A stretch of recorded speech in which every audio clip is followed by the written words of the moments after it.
Assalamualaikum warahmatullahi wabarakatuh.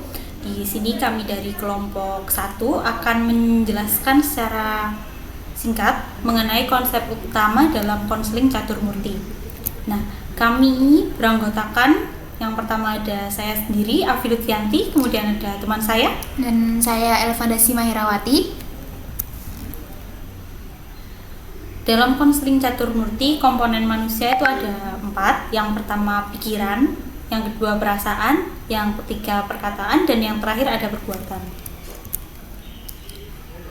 Baik, struktur kepribadian dalam konseling catur murti terdiri dari pikiran, perasaan, perbuatan, dan perkataan. 4 komponen struktur kepribadian tersebut saling berinteraksi dalam sebuah proses yang kompleks dalam pengambilan sebuah keputusan, tindakan, dan perkataan. Selanjutnya ada pribadi sehat. Pribadi sehat sendiri memiliki ciri-ciri sebagai berikut. Yang pertama, beriman dan berilmu pengetahuan yang luas. Yang kedua, memiliki kemurnian dalam berpikir. Dan yang ketiga, dapat memahami dirinya sendiri. Beriman dan berilmu pengetahuan luas maksudnya adalah pribadi yang beriman dan berilmu pengetahuan luas dalam konseling catur murti adalah pribadi yang mampu menjalankan laku catur murti melalui fondasi ilmu pengetahuan dan wawasan luas dengan berlandaskan perintah Tuhan Yang Maha Esa. Yang kemudian selanjutnya ada kemurnian dalam berpikir. Di sini maksudnya pribadi yang sehat dalam konseling catur murti adalah pribadi yang mempunyai keberanian dan kemantapan dalam menghadapi segala bentuk permasalahan dan kesulitan yang terjadi.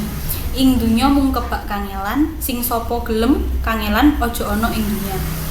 Dengan menyelaraskan pikiran dan perasaan, ngelaras batos soho raos untuk memperoleh kemurnian berpikir agar melahirkan rasa, perbuatan dan perkataan yang luhur dan mengagumkan. Ngunduh wohing pekerti untuk menjauhkan diri dari sifat sombong ojo dumeh dan menjadikan diri penuh tenggang rasa atau tepo seliro. Selanjutnya ada memahami diri. Pribadi sehat dalam konseling catur murti adalah pribadi yang mampu mengenali diri, memahami dan menjadi dirinya dengan berbagai kemampuan dalam diri. Ahe aser ahe, aku adalah aku, yang dikategorikan dalam lambang sang alif sebagai berikut. Lambang sang alif di sini ada 4 warna. Yang pertama ada putih, hitam, biru muda, dan merah. Putih artinya sebagai bentuk keseimbangan, perlindungan, dan kedamaian.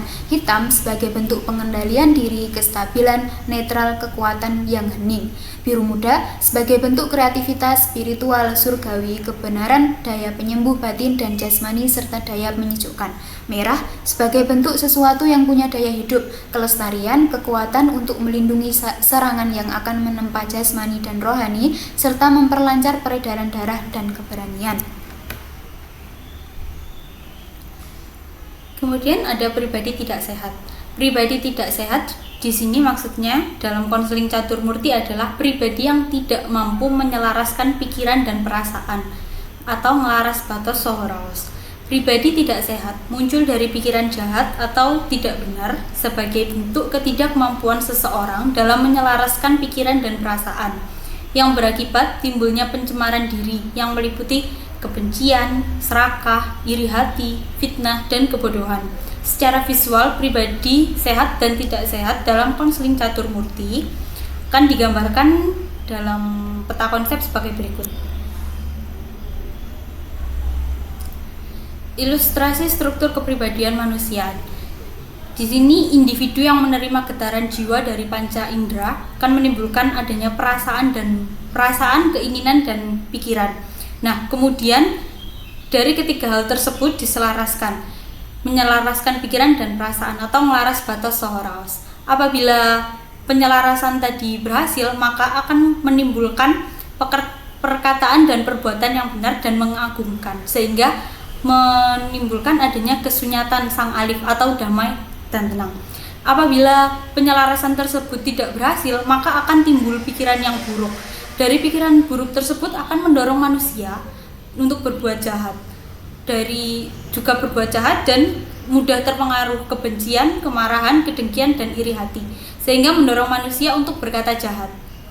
pemahaman tentang makna hidup dan kehidupan, serta dapat menarik hikmah dari setiap perjalanan atau sinau ngeraosaken lan nyumerepi tunggalipun menungso, tunggalipun rasa, tunggalipun asal lan maksudipun agesang. Jadi kesimpulannya adalah manusia menurut Caturmurti memiliki 4 komponen, yaitu pikiran, perasaan, keinginan atau kebutuhan, dan perbuatan. Ketika seseorang mampu menyelaraskan keempat komponen tersebut, maka akan menemukan kesunyatan sang alif dalam hidupnya atau kedamaian dan ketenangan. Sebaliknya, jika gagal, maka akan muncul perbuatan negatif seperti pikiran buruk, mudah terpengaruh kebencian, kemarahan, kedengkian, dan iri hati, hingga mendorong manusia untuk berbuat jahat.